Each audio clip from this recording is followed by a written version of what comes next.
ये कहानी है एक चींटी और एक कबूतर की। कुछ समय पहले की बात है। एक चींटी जिसे बहुत प्यास लगी थी, तालाब के किनारे पर धीरे धीरे चलती हुई पानी पीने के लिए आई। हालांकि वो बहुत सावधानी के साथ पानी पी रही थी, फिर भी एक तेज बहाव आया और चींटी को अपने साथ बहा कर ले जाने लगा। बेचारी बहुत परेशान हो गई। अरे अरे अरे, मैं क्या करूं? ये नदी का तेज बहाव पता नहीं मुझे कहां बहा कर लेकर जाएगा। हे प्रभु, मेरी मदद करो। वहीं पास ही में नदी के किनारे एक पेड़ पर एक कबूतर बैठा था। उसने जब चींटी की ऐसी हालत देखी तो उस पर उसे दया आ गई और उसने चींटी को बचाने की कोशिश शुरू कर दी। वह बोला, अरे अरे चींटी बहन, तुम डरो नहीं, मैं जल्दी ही कुछ करता हूँ, तुम बिल्कुल घबराओ मत। कबूतर ने उसी पेड़ से एक पत्ता तोड़ा और डूबती हुई चींटी के पास फेंक दिया। चींटी ने उस पत्ते के ऊपर चढ़कर अपनी जान बचाई और कबूतर की तरफ देखते हुए उसे धन्यवाद दिया। इस घटना के कुछ समय बाद एक बहेलिया जंगल में आया। बहेलिया जिनका काम ही होता है पक्षियों को पकड़ना।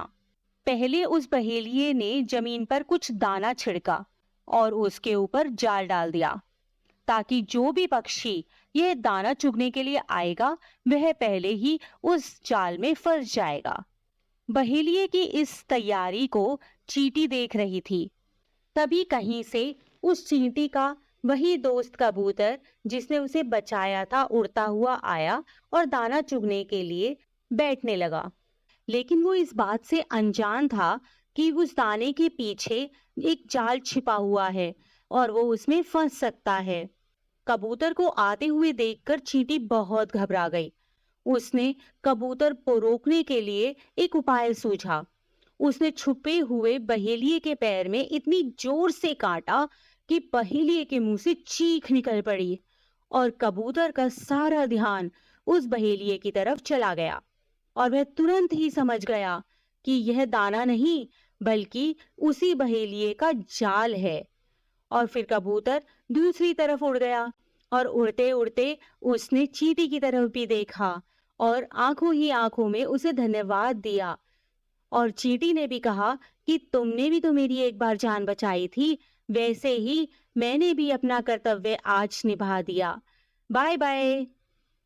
तो बच्चों, इससे तुम्हें क्या शिक्षा मिली? कि कर भला तो हो भला। यदि आप किसी के साथ अच्छा करोगे तो आपके साथ भी अच्छा ही होगा। और बुरा काम करने वालों के घर खुद ही देख लें, देर सवेर उन्हें बुराई का फल जरूर मिलता है।